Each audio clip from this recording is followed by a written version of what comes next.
Welcome to a zerok 1 versus 1 on Frosty Cove, a map we've not seen in a long time. With two factories I don't think we've seen before on this map. It's hovers in the blue for Coolcat1239 versus in the red with rovers, it is Stuart 98. As I've said before, not factories you usually see. Jump pads, spiders are quite common. Because of the hills over here. You can jump down or you can just walk over them if you're spiders. And also simple bots like cloak bots are also quite common. Another thing that's also quite common is going recon because of, well, jumping down from after building this max up here. No, radar builder, the engineer for Coolcat and as well engineer but green for Stuart. A lot of reclaim on this map as well. 130-ish, 100 there, 120 down there. So yeah, a lot of reclaim in your base as well, about 500 each, I guess. And already dot, at least slowing down the max a little bit, but will now be cleaned up by the dagger, you would assume. But it is fast because dagger was slowed down, and only now it goes down. Did slow down the wind a little bit, max a little bit, but didn't take anything down, so it's all temporary damage. Two little scorches though, scorches and dart moving in, all well, not really moving in yet, but at least on the field, whereas Coolcat doesn't really have that much army. Lotus is going up and should be there in time, and also one of the reasons Stuart is probably going for Ripper already. Yeah, this is a bit of a choke point. So, Lotus up just in time. Rovers slowed down on the hill quite a lot. Long range, so no damage once they get in range. And first Scorcher, second Scorcher down. Almost no damage taken by Coolcat.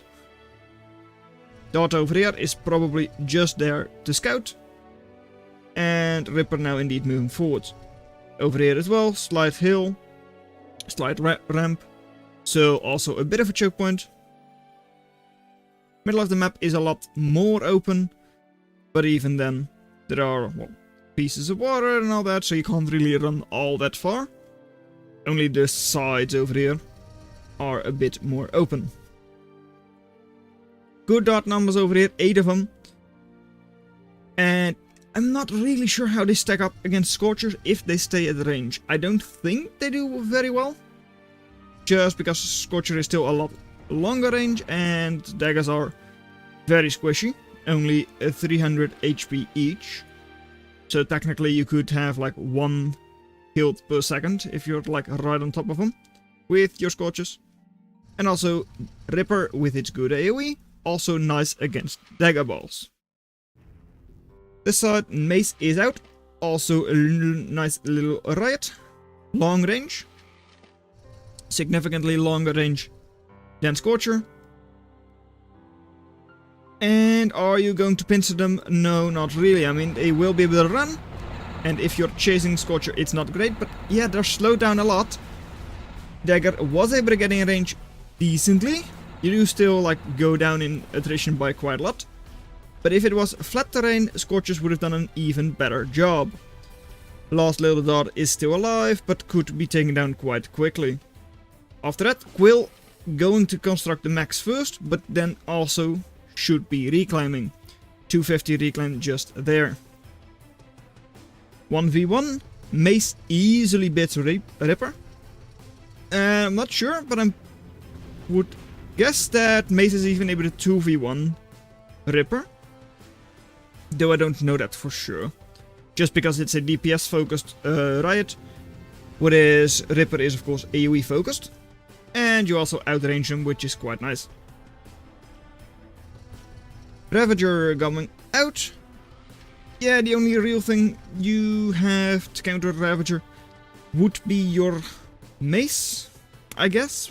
I mean, the issue with Dagger is that it doesn't have any DPS. I'm pretty sure Dot even has more.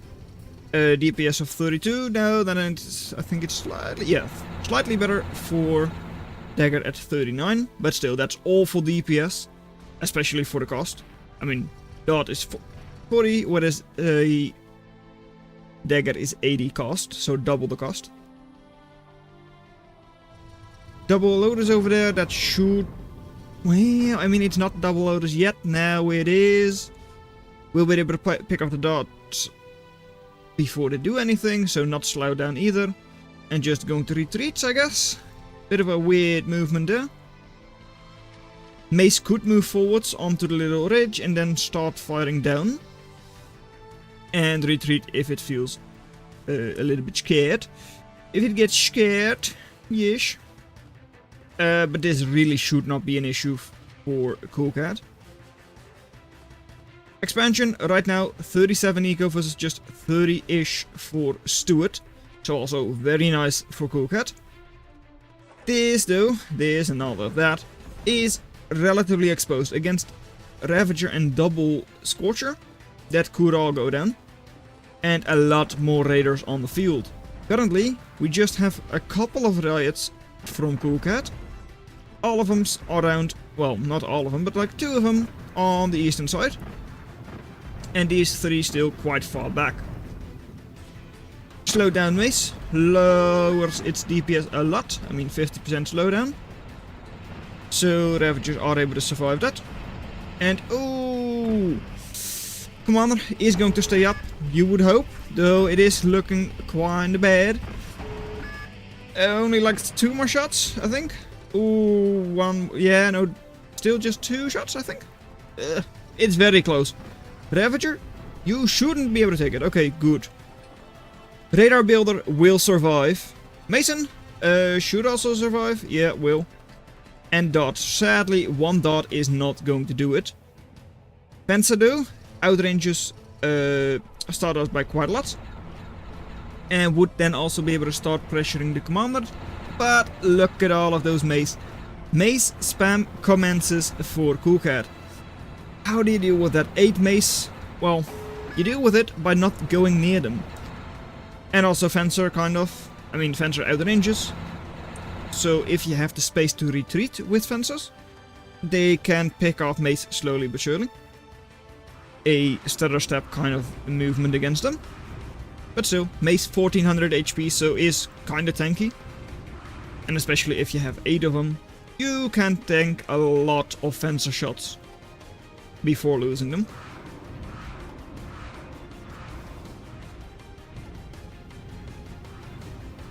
Forces over here, I mean, those fences at least should be moved forward a little bit. Just pressure the loaders. There's triple loaders over there, double loaders, because one of them is just nanoframe. They at least, yeah, just nanoframe indeed. But so, you can move them forwards a little bit, start pressuring. I mean, the Mace is now getting close, though it's not able to engage. Kind of able to engage, not really. And over there, wow, that's just a waste of a Mace. You know, Mace are moving forwards, one of them, or 2 of them already down, but yeah, once they get into range, they just melt Scorch Fences. Fences, they take like 1.5, 2 seconds by a single Mace to go down. So yeah, go down incredibly quickly. Stinger is outranging Fencer by just a small margin. So yeah, you will be able to take down the Stardust, but not really that much further. On the other side, Mace is in range, but now also very closed in by those Scorches, after which they just have mega DPS. Airplane switch for Coolcat is out. What you going for though? Just cranes? That is very weird. That one I do not understand. On this side, Impaler is coming up for Stuart. Probably to try and take down the Stinger. I mean, that is a bit of an expensive switch just to take down the Stinger, but it is going to work. At least you would hope so. And over here, a nice raid with those daggers. They can't really get away from the Claymores though.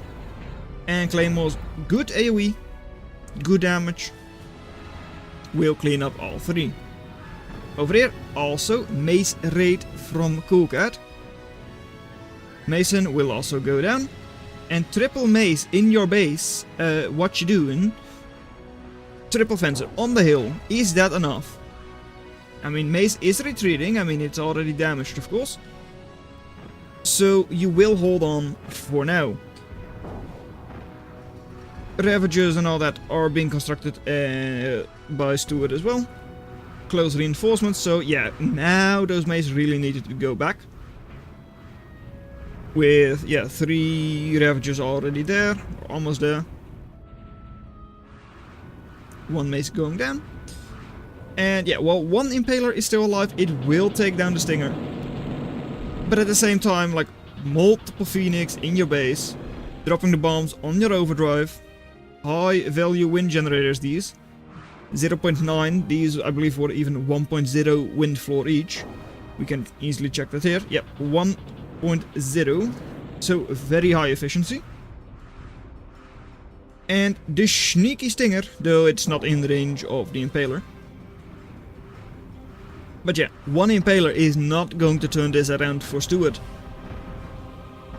This, I mean, slowly but surely they are pushing forward. If they stop the fire, I mean, just 3 of them is not going to be enough against Mace. Mace are just a little bit too tanky for that. Not exactly fast, but against just 3 little fences, they will just move in. On this side, it is all completely exposed. This really should be cleaned up by Stuart. Commander is forwards, making fences. And they are going to clean it up now. Though, of course, fences, not a real DPS unit. I mean, it's a support, it's skirmish. So, yeah, still going to be a little bit before it's all down. So, giving Coolcat a heads up that you are attacking over there. And yeah, they kind of needed that. This was out of radar range for them, so they didn't know about it. But yeah, Phoenix 1v1ing a Fencer, no issues. Fencer though, is it going to go down? It should, and it does. This one, same thing. And those Phoenix, they will just heal up and not really care. You know, losing triple Mace, that does hurt. You're getting a lot of reclaim, but you're also kind of exposed. Just 2 little Lotus and your commander. At the same time, I mean, just moving in with a single Ravager is not going to work. Crasher is completely useless against commander. But I also, yeah, well, Fencer slowly able to just attrition down that commander. Impaler could as well, but hey, Impaler is now known, so the Phoenix come to clean it up. Missing with a lot of their bombs though, so Impaler not going down, not to this set of bombs. Second set though, this time around not in a weird position like it was last time. Though Phoenix not really knowing where to go, are now moving in and should now clean up the Impaler. They do indeed. Commander just going down into the hole. And the Ravagers just moving past because they cannot shoot down. They would just hit into their own frame, into the chassis, so that's not going to happen. I mean, maybe if they lean down, they could just barely hit it. But at least on the attack move, they will not. They just don't see it. A double Mace, I mean, they are still trying to kill the Ravagers. But those have a lot of HP, 2200 each. So even with the 326 DPS from Mace, it's not enough. Still though, you've got triple Mace, got a lot of Phoenix, not all of them with ammo, but a lot of them do, I think. All of them do have ammo by now. And even this commander, it could still be reclaiming, or like creating a Caretaker to reclaim. And the anti-air from Stuart is not really there. Fencer is some rudimentary anti-air, it is, but it's not that strong. At the same time, double Crasher quite far forwards. And Halberd, the assault, and Mace are able to push them back. So yeah, Crashers not in their base anymore. So the Phoenix, they will all rearm and then start dropping bombs again. Over here, I mean, Chainsaw is not nearly up yet, so you can start bombing that if you want to. Home base is probably just a little bit too dangerous. That's a little bit too risky, since you don't really know what they have over there. Just a single hacksaw. It is not that bad though. I mean, they do one-shot a single Phoenix, like burst down a single Phoenix. But they don't have much else. You don't know that though, so I understand why you're not going for it. This is the way safer play. Going after the commander and, well, significant entire investment. 700 already. Commander is still alive, still in the hole. And the Claymore, Halberd, Mace, Rush, Push. I mean, they're pushing, and every shot onto the Halberd is like a shot that's wasting 2/3 of its damage. Because it's armored up, of course. Claymore, surprising but actually missing, even with the AoE. But every shot they land is definitely hurting. I believe those are like 300, 400 deep burst each. Oh, 500 even. Wow. Even more burst than I thought. Range isn't that good though, compared to Mace. And they're also not exactly fast. I mean, they're still a Riot. But by now, I mean, where is the real defense? Not really there. So Phoenix can start dropping the bombs. And do you go for the base? I think you do, right? Seems like you are indeed going for the base. Single Hacksaw to defend. Single Phoenix down. But at the same time, the Hacksaw is down. Plate is down. Caretaker gone. And the factory, it will stay up. It will. It's 4000 HP, so sure. But still, double Mace on your doorstep. Closing in on the fences. But they do all go down. I mean, still, Commander is happy to go again. And were you trying? Cool Cat. You don't have to kill them. You don't have to roast them like that.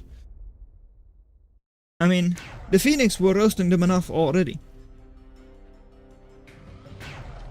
Big ol' Riot force coming in down south.